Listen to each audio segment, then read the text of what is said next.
You ever hear a scream so loud you just know your day's about to go sideways? That's how it all started.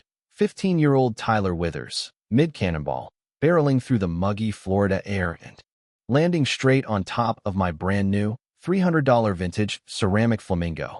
1 second, my pool was just peacefully reflecting the morning sun, my coffee still hot in my hand. Next, there's a splash, a sickening crack, and Tyler wailing so loud he nearly knocked the taste out of my mouth.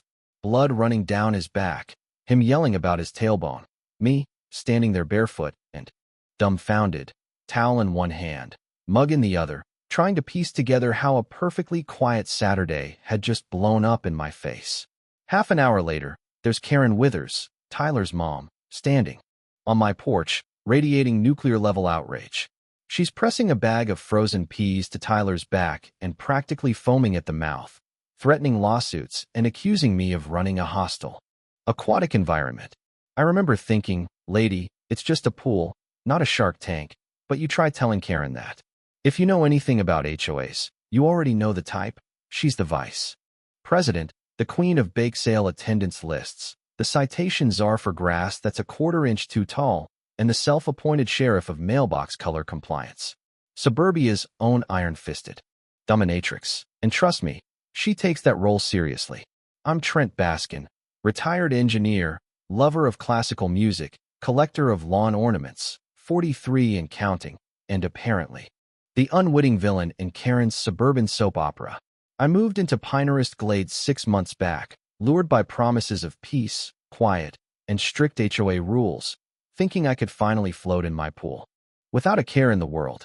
I didn't know I was moving right across from the Withers, Karen and her overgrown man-child Tyler, who, near as I can tell, has never heard the word no in his life.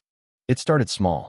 Tyler slipping through my side gate, swearing it looked open, though I know I latched it, skating around my pool deck, leaving black marks on my expensive tiles, scattering half-eaten Cheetos across my patio chairs, permanently staining the cushions with orange dust. One afternoon, I caught him trying to feed my koi fish, $2,000 worth of Japanese beauties, handfuls of Sour Patch Kids, just to see if they'd turn blue. My fish didn't forgive him for weeks. I brought it up with Karen, hoping for at least a little adult solidarity. She just laughed, shrugged, said, boys will be boys, and tossed out some suggestion that maybe my pool should be more community-focused. You know what I mean? Like my private oasis was supposed to double as the neighborhood YMCA. That's when the note started. Slipped under my door at dawn, taped to my mailbox with half a roll of Scotch tape, even tucked under my wipers, reminders to schedule teen pool hours, demands for lifeguard signage, complaints about my vibe-violating diving board. She once drafted a full-on pool schedule and liability waiver, suggesting I provide community pool toys at my own expense. I wish I was making this up. So, yeah, I put up cameras, 8 of them, covering every angle for $1,000 well spent. Karen called it paranoid surveillance and filed a formal complaint, claiming I was creating a hostile environment for families. So I padlocked the gate. She unscrewed the hinges. I'd come home to sticky notes. This is Pinehurst, not Fort Knox. We're a community. At that point, I started keeping logs, photos, every note, every encounter, like I was building a case file. Karen, meanwhile, started her own campaign, whispering at mailboxes, claiming I was antisocial, posting about me in a Facebook group she created, concerned citizens of Pinehurst Glade.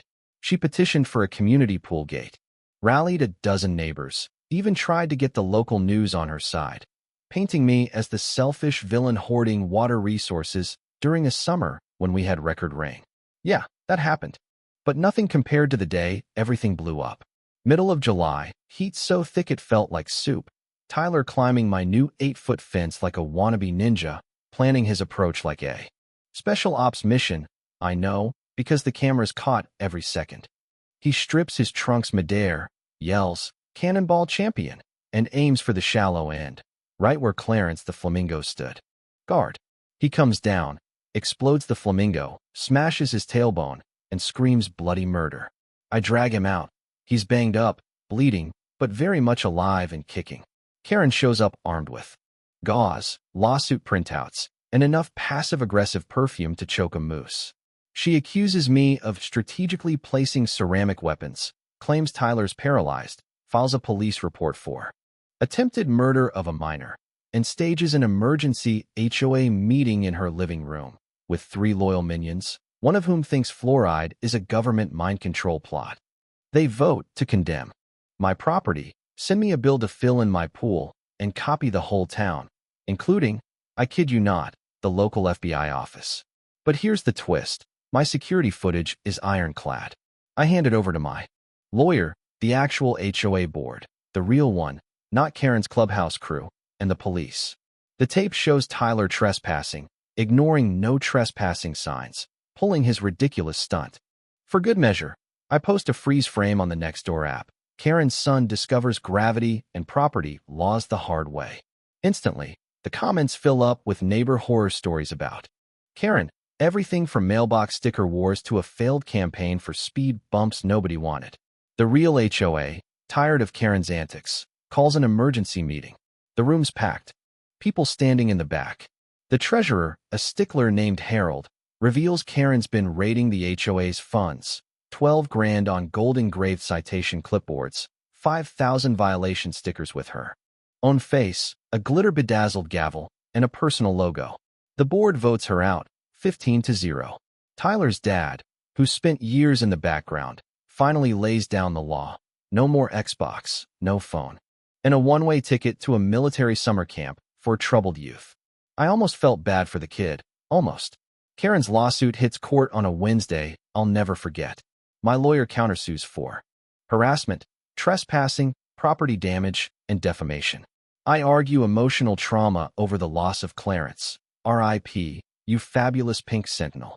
The judge, no nonsense, with a dry sense of humor, watches the footage, then actually laughs in open court, asks Karen if she's seriously trying to sue me because her kid broke into my yard and hurt himself on my property. She dismisses the case with prejudice, orders Karen to pay all my legal fees, Tyler's bills, the cost of my flamingo, and fence repairs. She has to apologize, publicly, at the next HOA meeting. Judge even throws in a restraining order and 40 hours of community service for Tyler, all about learning to respect other people's property. When the day of the apology comes, Karen tries to soften the humiliation with a tray of store-bought brownies she claims are homemade. They taste like regret and cardboard. Nobody goes back for seconds. The board bans her from any leadership for 5 years, fines her, and makes her return every personalized item she ever bought with HOA money. Watching her stand there, cheeks purple, clutching that termination letter while the room breaks into applause. I gotta say, it was better than any summer blockbuster.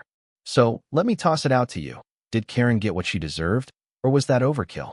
Do you think community rules keep neighborhoods together, or just give people like Karen too much power? Drop your wildest HOA or neighbor horror stories below. Trust me, you're not alone. And if you've ever lost a ceramic flamingo to suburban warfare, you know exactly how I feel.